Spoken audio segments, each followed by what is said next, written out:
Hello friends, இன்றைக்கி நம்ம sonnet number 29 by William Shakespeare இந்த போயம் பற்றி தான் பார்க்க போகிறோம். இந்த போயமோட summary, themes, analysis, structure and form, literary background இதெல்லாம் தெரிஞ்சுக்கிறதுனால we can score more marks than others. So let's focus on the summary first. So the poem is all about அந்த ஒரு மென் அவரோட எமோஷன்ஸ் எப்படி ஒரு ரோலர் கோஸ்டர் மாதிரி போயிட்டுருக்குன்னு தான் இந்த போயமே இருக்கும். ஸ்டார்டிங்கில் ரொம்ப டவுனாக ஃபீல் பண்ணுவார், எண்டில் ஒரு கிங்கை விட அதிகமாக பவராக ஃபீல் பண்ணுவார். ஸோ த ஃபர்ஸ்ட் ஸ்டான்ஸா என்னன்னு பார்ப்போமா? The first stanza is about docking. ஆக்சுவலாக அந்த ஃபர்ஸ்ட் ஸ்டான்ஸா எப்படி இருக்குன்னா மொத்தமாகவே is talking about himself and comparing with others அந்த மாதிரி தான் இருக்குமே.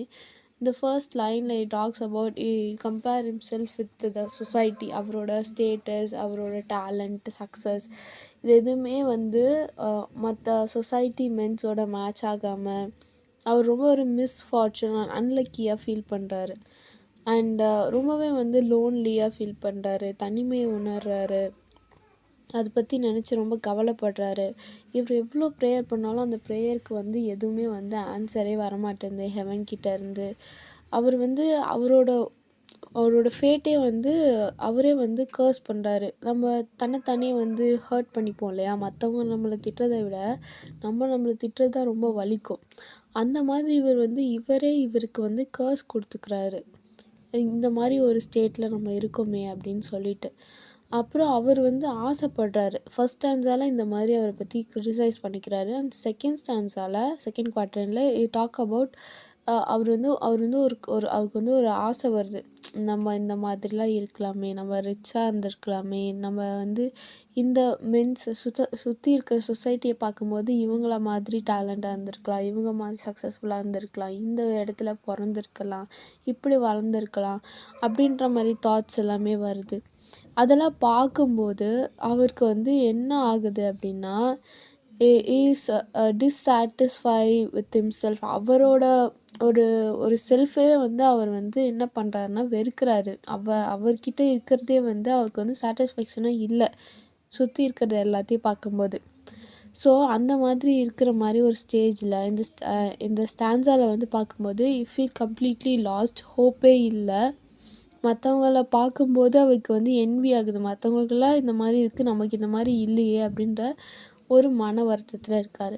அண்ட் தென் தேர்ட் குவார்ட்டரிங்கில் என்ன சொல்கிறாங்க அப்படின்னா, இப்படி அவர் இருக்கும்போதும் இப்படியெல்லாம் அவர் மற்றவங்கள பற்றி மற்றவங்க இப்படி இருக்காங்க, நம்ம எப்படி இருக்கோம், நமக்கு எதுவுமே இல்லை அப்படின்ற ஒரு தாட்ஸ்லாம் அவர் கோத்ரூ பண்ணிகிட்டு இருக்கும்போது அவருக்கு ரொம்பவே நெகட்டிவ் தாட்ஸ் தான் வருது. அவருக்கு எந்த ஒரு பாசிட்டிவ் தாட்ஸோ இல்லை அவருக்குன்னு ஒரு ஹோப்போ எதுவுமே இல்லாத மாதிரி ஃபீல் பண்ணுறாரு. இப்போ நீங்கள் பார்த்தீங்கன்னா இந்த ஸ்டான்ஸாவோட ஸ்ட்ரக்சரே எப்படி இருக்குன்னா, ஒரு ஸ்டான்ஸாலையுமே ஒரு எமோஷன்ஸ் இருக்கும், ஒரு தாட்ஸ் இருக்கும். ஸோ அதுக்கேற்ற மாதிரி நம்ம போயட் அவர் ரியாக்ட் பண்ணிகிட்டே இருந்திருப்பார். ஸோ இந்த தேர்ட் ஸ்டான்ஸாவில் பார்த்தீங்கன்னா டக்குன்னு is suddenly thinking about his beloved. அந்த பிலவடை திங்க் பண்ணும்போது என்ன ஆகுது அப்படின்னா, இவரோட எமோஷன் கம்ப்ளீட்டாக சேஞ்ச் ஆகி இஸ் ஃபீலிங் ஸோ பாசிட்டிவ். அப்போ எந்த மாதிரி அந்த லைனை கொடுத்துருப்பாங்க, அந்த லாஸ்ட் லைனில் பார்த்திங்கன்னா, அதை நான் அந்த கப்லெட்ஸ் வரும்போது எக்ஸ்பிளைன் பண்ணுறேன். பட் இந்த ஸ்டேஜில் இஸ் லைக் அந்த ஒரு இருள் சூழ்ந்த இடத்துல ஒரு அழகான ஒரு சூரியன் ரைஸ் ஆகுது இல்லையா, டே ரைசிங், அந்த மாதிரி அவருக்குள்ளே ஒரு ஒளி வர ஆரம்பிக்குது. It's because of thinking about his beloved. Okay, இந்த எமோஷ்னல் சேஞ்சை ஃபைனலாக எப்படி கன்க்ளூட் பண்ணியிருப்பாங்க கப்லெட்டில் அப்படின்னா, ஃபைனல் கப்லெட்டில் இட்ஸ் அபவுட் மோர். இந்த உலகத்தில் எவ்வளோ மெட்டீரியலிஸ்டிக் திங்ஸ் இருந்தாலுமே, எவ்வளோ பவர்ஃபுல்லான திங்ஸ் இருந்தாலுமே, லவ்வை விட பவர்ஃபுல்லான ஒரு விஷயம் கிடையவே கிடையாது.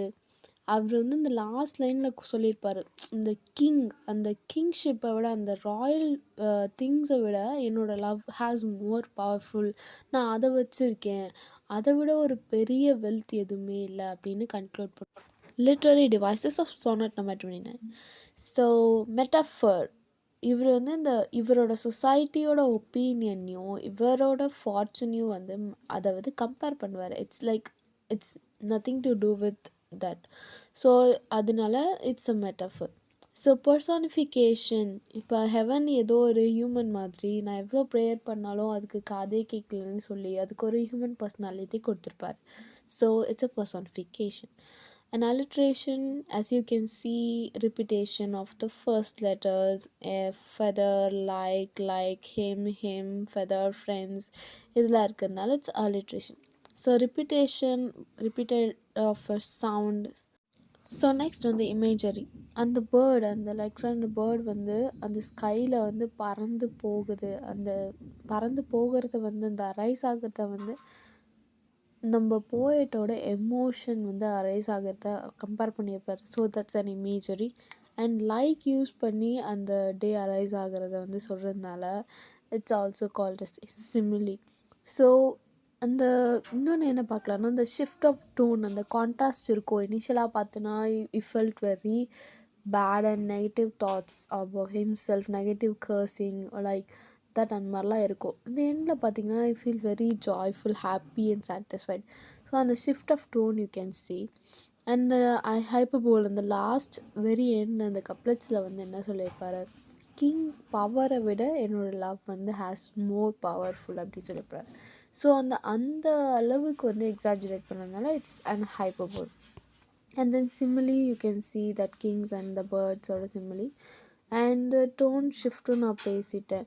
மெட்டானமி நிறைய பேருக்கு மெட்டானமினா என்னென்னு ஆக்சுவலி புதுசாக இருக்கும். It's nothing but it's also figure of speech. ஆனால் இதை வந்து எப்படின்னா இட்ஸ் ஒரு விஷயத்த வந்து அந்த வேர்டு இருக்கும். இப்போ for example if I tell you crown அப்படின்னா இஸ் அ க்ரௌன்டு மேன் அப்படின்னா கிங் அப்படின்றத ரெஃபர் பண்ணும். ஸோ அந்த மாதிரி இந்த ஒரு போயமில் வந்து மென்ஸ் ஹைஸ் அப்படின்றத representing the public opinion or judgment. So that is called an metonymy. It's something that associate with the original word that is referring to அப்படின்னு சொல்லலாம். So that is called metonymy. So tone of the poem பற்றி நான் நிறைய சொல்லிட்டேன். But you can see in the slide and go through it.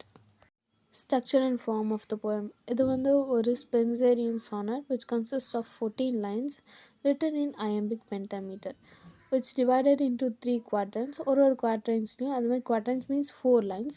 So அதுக்கப்புறம் ஃபைனலாக வந்து ஒரு கன்க்ளூடிங் லைன் இருக்கும். அந்த லைன் வந்து 2 lines இருக்கும். ரைமிங்கில் தான் எழுதியிருப்பாங்க. அதுவும் அந்த ரைமிங் ஃபார்ம் வந்து ஃபிக்ஸ்டாக ஸ்ட்ரிக்டாக ஃபாலோ பண்ணுவாங்க. AA, AB AB, CD CD, EF EF, GG. So this is the structure and form of the poem and background is very very important.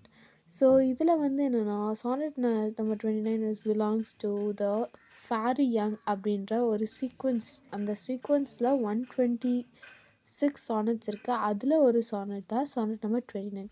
இந்த சானட் வந்து எலிசபெத்துக்கு எழுதப்பட்ட குயின் எலிசபெத்துக்கு எழுதப்பட்டதாக கன்சிடர் பண்ணுறாங்க. அண்ட் இது English renaissance and Elizabeth ஏஜில் வந்து வெளியிடப்பட்ட ஒரு sonnet.